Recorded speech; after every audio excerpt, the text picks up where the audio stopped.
Hello students, इस video में हम एनपीओ का क्वेश्चन नंबर 11 जो एक्सरसाइज क्वेश्चन है वो सॉल्व करने वाले हैं।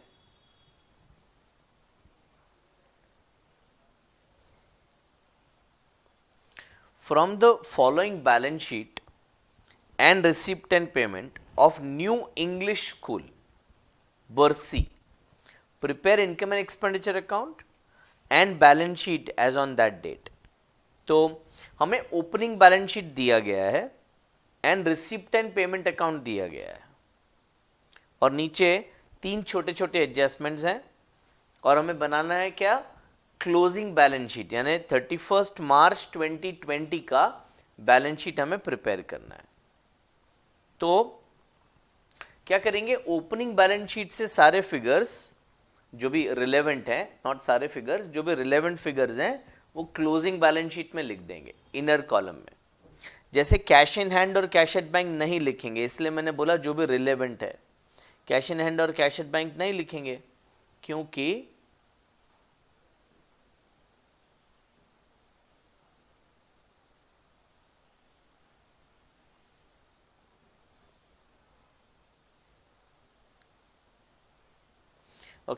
क्योंकि वो बैलेंस जो है वो 1 अप्रैल का दिया है क्वेश्चन में और हमें तो बैलेंस शीट 31 मार्च का बनाना है। तो ये जो दो फिगर है कैश इन हैंड और कैश एट बैंक, ये कहीं नहीं आएगा हमारी बैलेंस शीट में। ओके, चलिए तो वापस एक बार हम लोग जो ओपनिंग बैलेंस शीट से जो फिगर्स हैं वो सीधा क्लोजिंग बैलेंस शीट में लिखेंगे, पर इनर कॉलम में लिखेंगे, उसमें कुछ ऐड होगा, कुछ डिप्रिसिएशन होगा। चलिए, ये 6000 और 10,000 ओपनिंग का है तो ये हमने टिक कर दिया। ये स्कूल है तो स्कूल के लिए ट्यूशन फी तो रेवेन्यू इनकम होता है, रेगुलर इनकम होता है, तो ये इनकम में आएगा। टर्म फी भी रेगुलर इनकम होता है, एडमिशन फी भी रेगुलर इनकम होता है, तो ये चारों के चारों तीनों इनकम में जाएगा। डोनेशन उन्होंने कहा है कैपिटल, तो फिर हम लायबिलिटीज में लिखेंगे। इंटरेस्ट रिसीव्ड, गवर्नमेंट ग्रांट के ब्रैकेट में लिखा हुआ है रेवेन्यू, और सन्ड्री रिसीव, तो ये तीनों के तीनों इनकम में जाएंगे। पेमेंट्स में देखता हूं, सैलरी ये एक्सपेंस है, लाइब्रेरी बुक ये एसेट है, office rent, printing, sundry, insurance, sports, annual gathering ये सब के सब एक्सपेंस है। फर्नीचर एसेट है, रिपेयर एक्सपेंस है, और ये कैश इन हैंड और बैंक एसेट है। आउटस्टैंडिंग सैलरी 9,000, तो मैंने सैलरी में एक रेड डॉट कर दिया कि यहाँ पे एडजस्टमेंट है। आउटस्टैंडिंग ट्यूशन फी, तो ट्यूशन फी इनकम है तो मैं रिसीवेबल बोल दूंगा और ट्यूशन फी में एक डॉट लगा दूंगा। बुक्स और फर्नीचर इन दोनों का डिप्रिसिएशन, सॉरी दिख रहा है अभी ना, आउटस्टैंडिंग सैलरी है, आउटस्टैंडिंग ट्यूशन फी है, और लाइब्रेरी बुक और फर्नीचर का डिप्री है। तो लाइब्रेरी बुक और फर्नीचर ये दोनों को हम इनर कॉलम में लिखेंगे। बस, तो स्टार्ट करते हैं। कहाँ से स्टार्ट करूं बेटा? तो पहले तो नाम लिख लेते हैं कंपनी का, चैरिटेबल ट्रस्ट का new English school Barshi in the books of New English School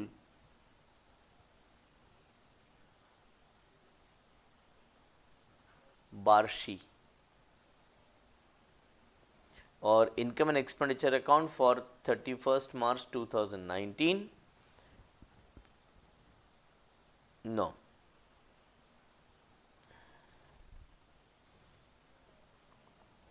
31 March 2020 होगा बेटा, 2020, और balance sheet as on 2020। Okay, चलिए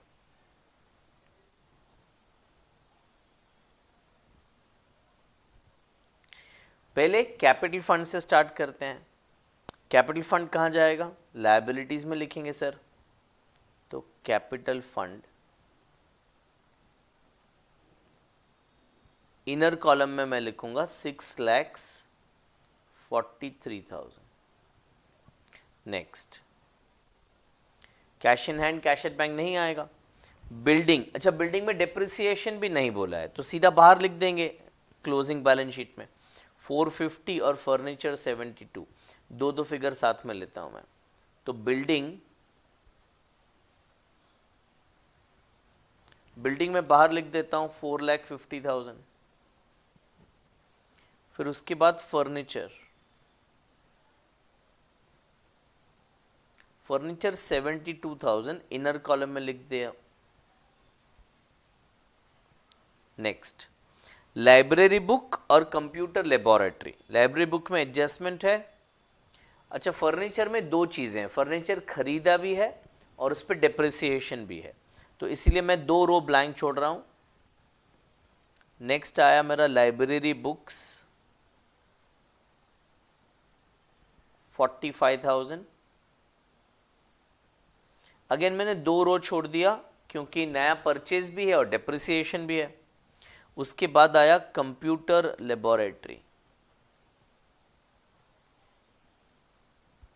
और कंप्यूटर लेबोरेटरी का जो फिगर है वो है 60,000 रुपीज। ठीक है बेटा, चलो। तो अब हमने क्या किया, हमने ओपनिंग बैलेंस शीट से सारी चीजें को लिख दिया closing balance sheet. Tuition fees अभी मैं रिसिप्ट में जा रहा हूं और रिसिप्ट से या तो इनकम में लिखूंगा या लायबिलिटी में लिखूंगा। तो ट्यूशन फीस इनर कॉलम में लिखा मैंने इनकम में, by tuition fees 90,000 inner column में। इसका एडजस्टमेंट लगे हाथों कर लेता हूं, छोटा सा समय एडजस्टमेंट अभी हो जाएगा। तो ट्यूशन फीस के बारे में बोला गया है 15,000 लेना बाकी है, लेने का बाकी है। तो ये इस साल का इनकम है तो मैंने ऐड कर दिया, add tuition fees as add fees receivable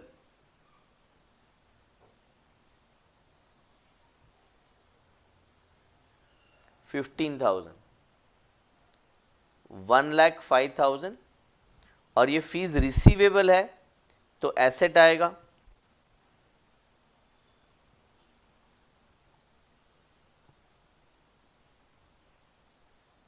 tuition fee receivable ये एसेट आएगा और 15,000 इसका अमाउंट है। ओके, तो वो डॉट का काम हो गया। चलिए नेक्स्ट, ट्यूशन फीस के बाद टर्म फीस है 3,000 और एडमिशन फीस है 12,000, दोनों इनकम में लिखूंगा मैं। तो by term fees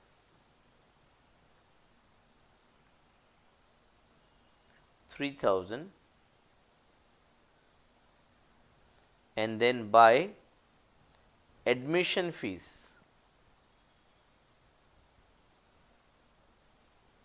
12,000। Next,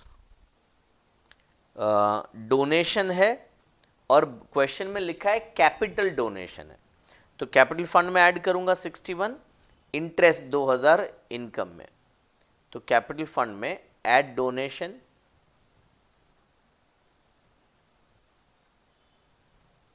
donation 61,000 है, इनकम में bye interest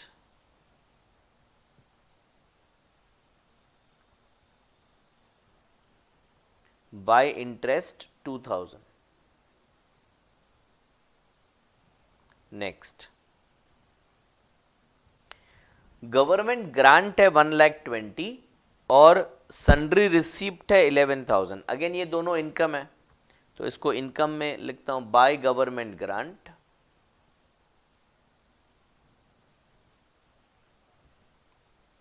by government grant 1,20,000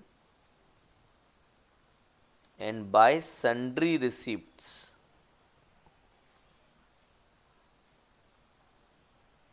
11,000। Okay, I think income side मेरा पूरा हो गया कंप्लीट। अभी मैं एक्सपेंस साइड देखता हूं। तो सैलरी 90,000, उधर एक डॉट दिखा आपको, तो वो डॉट का मतलब है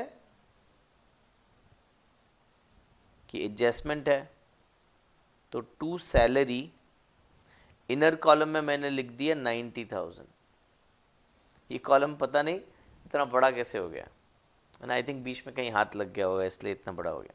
अच्छा डॉट है तो एडजस्टमेंट है बेटा, तो आउटस्टैंडिंग सैलरी 9,000, दो इफेक्ट क्या होगा, एक्सपेंस में ऐड करोगे आप और बैलेंस शीट लायबिलिटी में शो करोगे।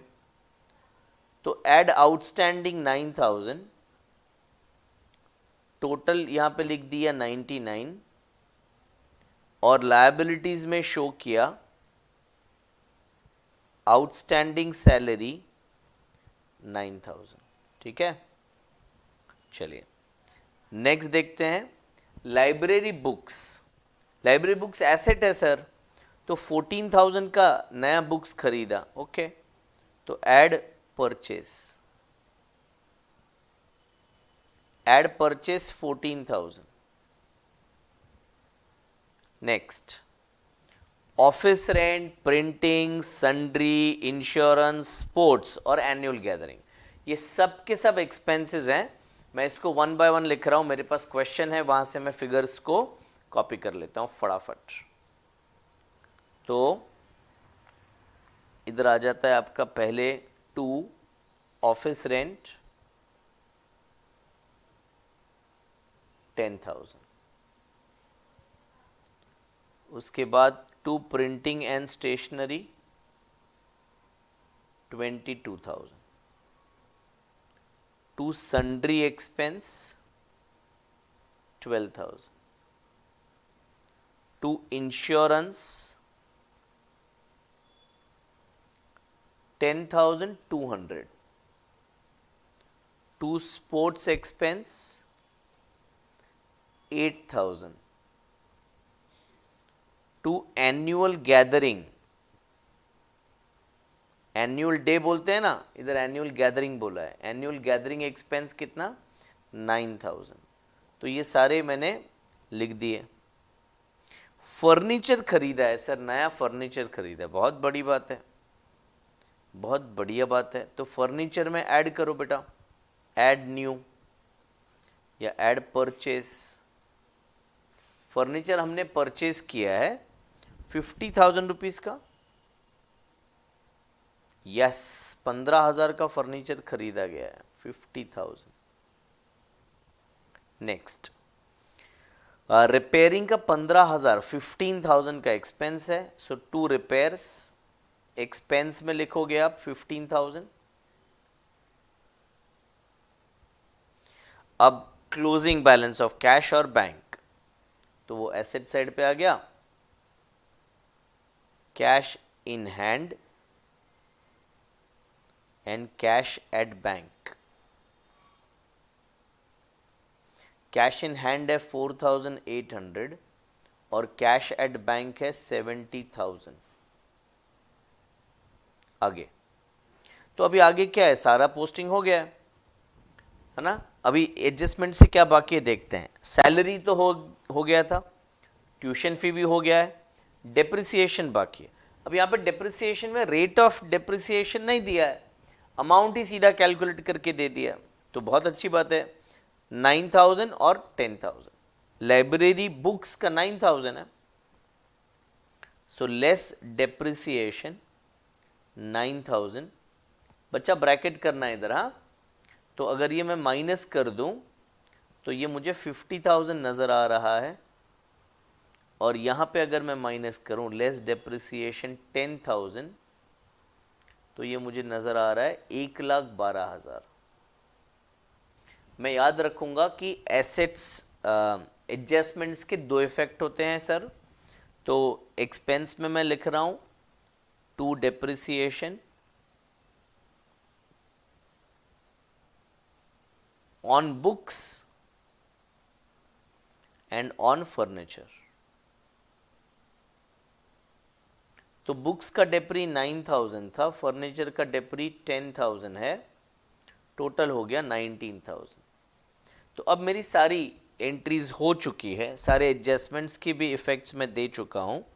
अब मैं टोटलिंग करने जा रहा हूं, तो मैं देखूं क्रेडिट साइड ही बड़ा दिख रहा है मुझे, again I have this liberty of using calci, आपको मैन्युअली करना पड़ेगा बेटा। 1,05,000, 3,000, 12,000, 2,000, 120 एंड 11। सो क्रेडिट का टोटल मेरा आ रहा है 2,53,000। डेबिट 99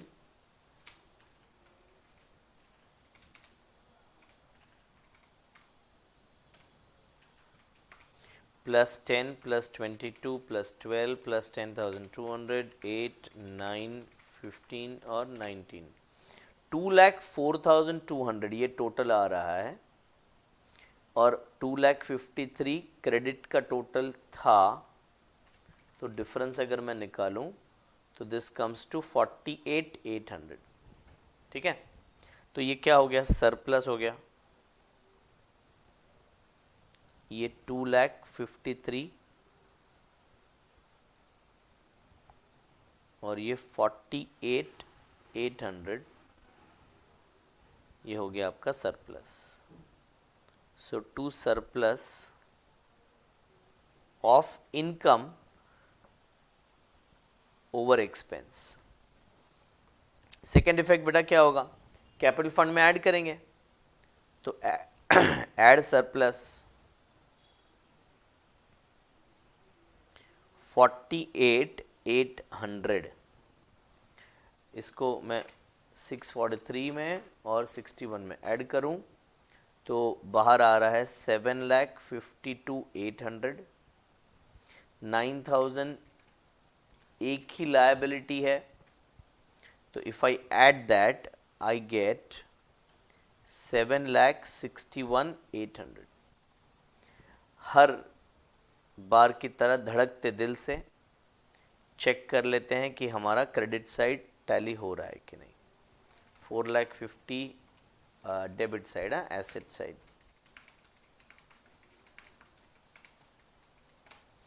और इसी के साथ हमारा ये सम यहाँ पे टैली हो गया 7,61,800। तालियां। ये था हमारा सोल्यूशन बेटा क्वेश्चन नंबर 11 का। ठीक है, अब 3 क्वेश्चन के सोल्यूशंस बाकी हैं। Thank you.